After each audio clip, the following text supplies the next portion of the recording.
Quando eu descobri meu câncer, fiz uma pesquisa sobre que tipo de câncer eu tinha, o linfoma de Hodgkin, e me chamou a atenção o fato deste câncer estar ligado a um determinado perfil psicológico, pessoas que tinham determinado tipo de carreira e determinada idade. Isso me fez pensar como que o câncer poderia surgir ligado a um padrão psicológico, ligado a uma condição de vida, numa determinada idade, numa determinada forma de agir naquela idade. E aí começou meus estudos na área da psicologia. E encontrei então, não só na faculdade de psicologia, mas também no budismo, formas de entender o processo mental. E uma das coisas que me chamava a atenção era de que você tinha teorias e mais teorias para explicar esse processo mental. E você tinha professores explicando divinamente sobre aquelas teorias, mas eles apresentavam os mesmos problemas que aquelas teorias tentavam curar. E isso gerou uma certa confusão, um certo dilema, várias questões. Porque se nós, na psicologia, estudamos os processos de cura da mente, mas quem está ensinando os processos de cura da mente e está manifestando as próprias doenças que aqueles processos deveriam curar, como é que essa psicologia deveria funcionar? E a complexidade, a riqueza e a experiência e os anos das tradições orientais fizeram com que eu me interessasse mais por essa área de estudo. Estudar não só a psicologia budista, mas estudar também a psicologia do yoga. E entender também como que isso poderia ajudar a nos transformar numa pessoa mais feliz, como o Dalai Lama tantas vezes falava, mas também numa pessoa mais eficiente, mais efetiva, uma pessoa mais produtiva para a vida, que era uma das metas dos yogis, né? De estarem livres de bloqueios e obstáculos para poderem não só evoluir espiritualmente, mas também ter uma vida mais significativa, uma vida que tivesse menos obstáculos. E na continuidade desses estudos eu me deparo com uma questão muito similar em relação à meditação. Assim como o especialista em psicologia que apresentava determinada teoria para um processo de cura, ele apresentava aqueles problemas que ele dizia saber como curar, acontecia o mesmo dentro do processo das tradições orientais. A pessoa que sentava no altar dizendo que era um lama, que era um mestre, que era um grande meditante, apresentava na vida problemas muito específicos que ele dizia que as práticas de yoga e meditação deveriam sanar, deveriam curar. E por onde que eu deveria ir? Por onde que eu deveria buscar? Muitas vezes a meditação, o fato de apenas sentar e como você senta, ser a forma de validar se a pessoa realmente está meditando de maneira adequada e aquele processo de meditação funcionando para alimentar um processo de doença, um processo de ego. Efetivamente, no meu caso, eu vi os resultados do processo acontecendo. Testes psicológicos comprovavam a mudança de uma pessoa egoísta para uma pessoa compassiva. Mudanças no comportamento. Mudanças na forma de comer, mudanças na caligrafia, mudanças nas relações, mudanças nos objetivos. Era muito claro que o uso daquelas técnicas gerava mudanças. E a prova maior é que aquilo acontecia num tumor. O tumor reduziu de uma maneira assustadora para os médicos, nunca vista antes até então. O tratamento teve que ser interrompido na metade, mas porque não havia mais tumor. E até a medicina estranhava, os médicos discutiam, será que era certo interromper o tratamento?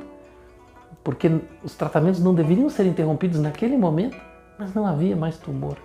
Mudanças haviam sido feitas.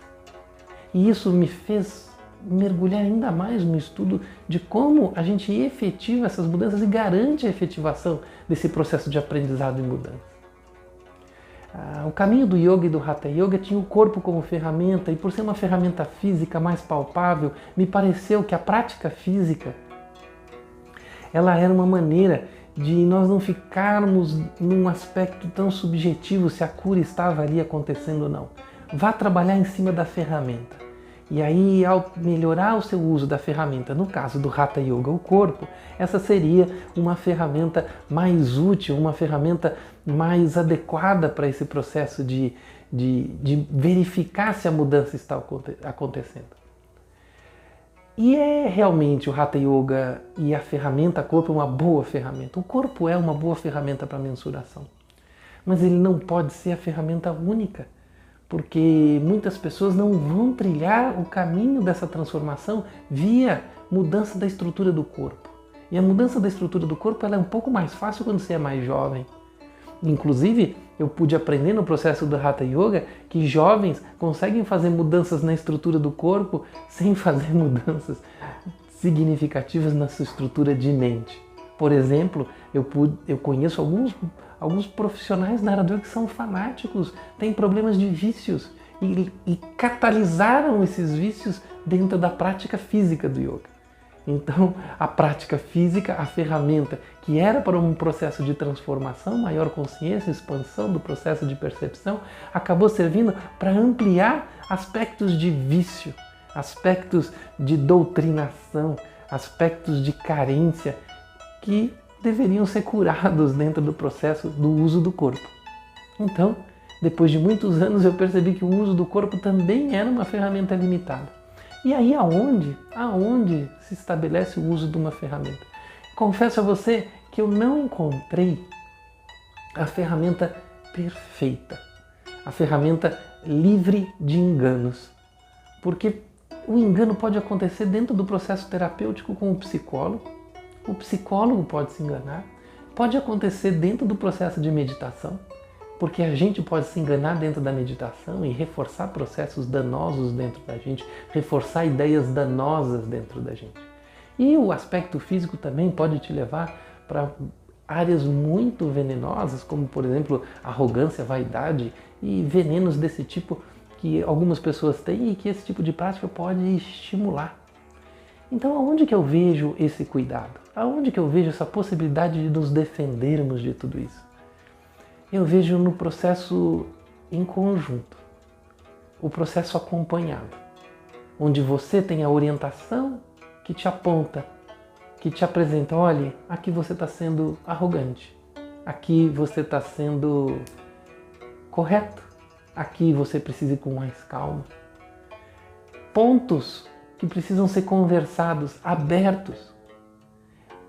O lado nosso, agora falando um pouco da psicologia de Jung, o lado nosso do inconsciente, aquela parte do retrovisor do carro que a gente não consegue ver, essa parte inconsciente nossa, ser explorada junto com outra pessoa, discutida, conversada, procurar ver que nossas questões podem ser vistas por diferentes pontos.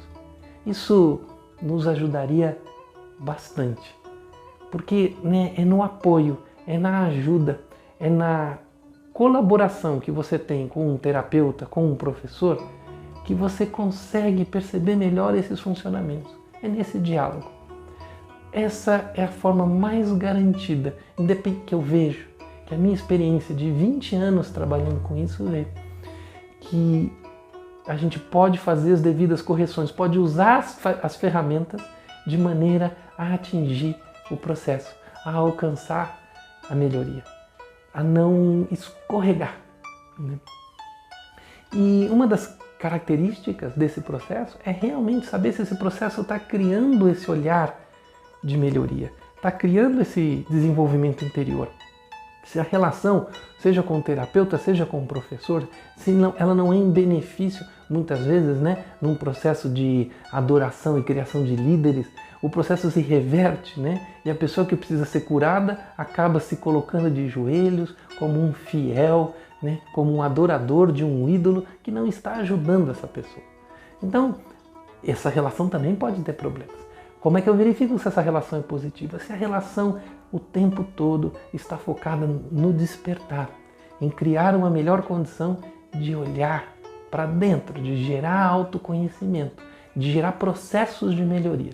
Dessa maneira, eu tenho certeza, com toda a experiência que eu tenho, você está num caminho mais seguro e você vai poder progredir num processo de cura.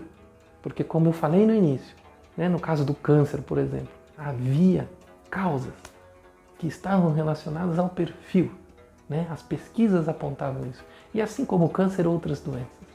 Mas se você trabalhar de maneira bem feita em relação a essa mudança, você vai atingir um resultado de cura de saúde, tenho certeza. Tá bom? Peço para você compartilhar esse vídeo, repassar para outras pessoas. Esse tipo de informação, esse tipo de cuidado é especial e a gente vai estar sempre fazendo trabalhos nessa direção, então é importante a pessoa acompanhar o canal, é importante a pessoa estar com a gente na caminhada e que você coloque perguntas, você coloque questões, que a gente vai estar explorando isso num processo de crescimento conjunto, tá bom? Até mais, tchau, tchau.